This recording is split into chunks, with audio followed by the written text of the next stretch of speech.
Okay, today we have a bunch of vocabulary to go over. So we're going to do that. I need to make sure that you write this stuff down because it is important.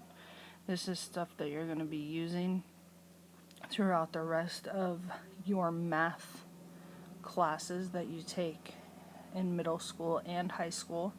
And if you choose to go to college, you will need to know how to do this. So, let's get started here with the first word, coordinate plane. It is a plane formed by the intersection of a horizontal number line called the x-axis and a vertical line called the y-axis. You've probably seen these at some point because there's probably one on the wall. This is what a coordinate plane looks like, where the horizontal is your x-axis, your vertical is your y-axis. The x-axis is the horizontal axis on a coordinate plane. The y-axis is the vertical axis on a coordinate plane. The origin is the middle point. Okay, so the origin is right there where the two axes intersect, and it is at the point 0, 0. Okay, that's always our starting point. Our quadrants are the x and y axes divide the coordinate plane into 4 regions. Each region is a quadrant. So you have this. This is quadrant 1, 2, 3, and 4. Okay? You use Roman numerals and it goes counterclockwise. And an ordered pair is a pair of numbers that can be used to locate a point on a coordinate plane. The first is x, the second is y. Way to remember that is xy is in alphabetical order. Example 1, identify the quadrant that contains each point. So, remember from above, this is quadrant 1, 2, 3, and 4. Some other things to know about your quadrants is in that quadrant 1, your x is positive and your y is positive. That should be a positive sign out. In quadrant 2, your x is negative while your y is positive. Quadrant 3, both your x and y are negative. In quadrant 4, your x is positive and your y is negative. So, S lies in quadrant what? Well, S is right there, and we've already labeled our quadrant, so we know it's in quadrant 4. T. T is in quadrant 1.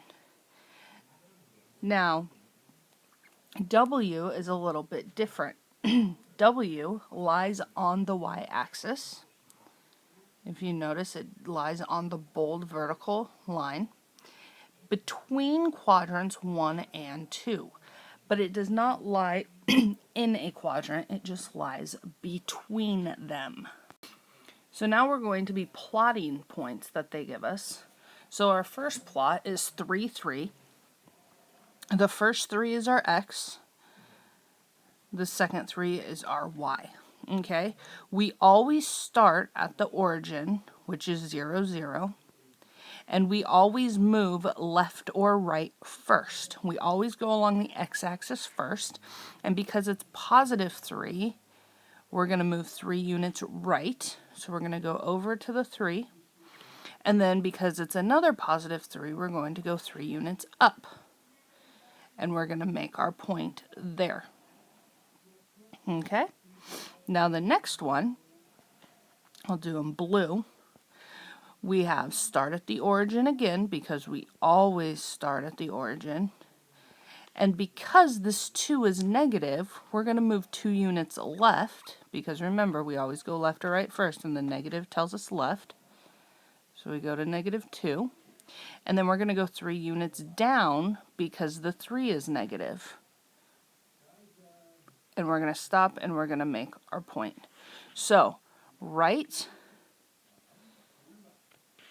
and up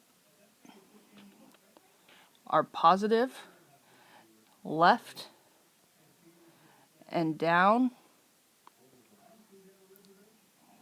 are negative.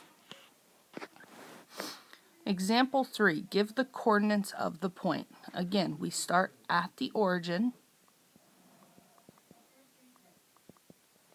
and we are looking at point X.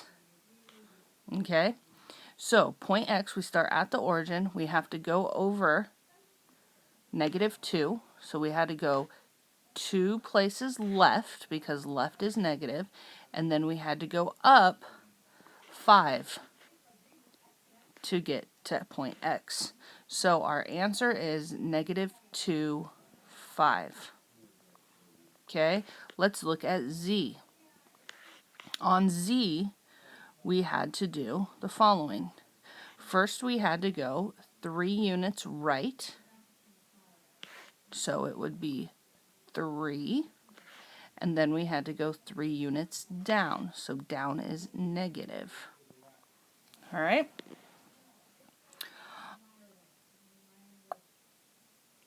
And that's the lesson. Do 1, 2, and 3 on check it out. Get them checked. And on number 2, you can just plot that on that plane.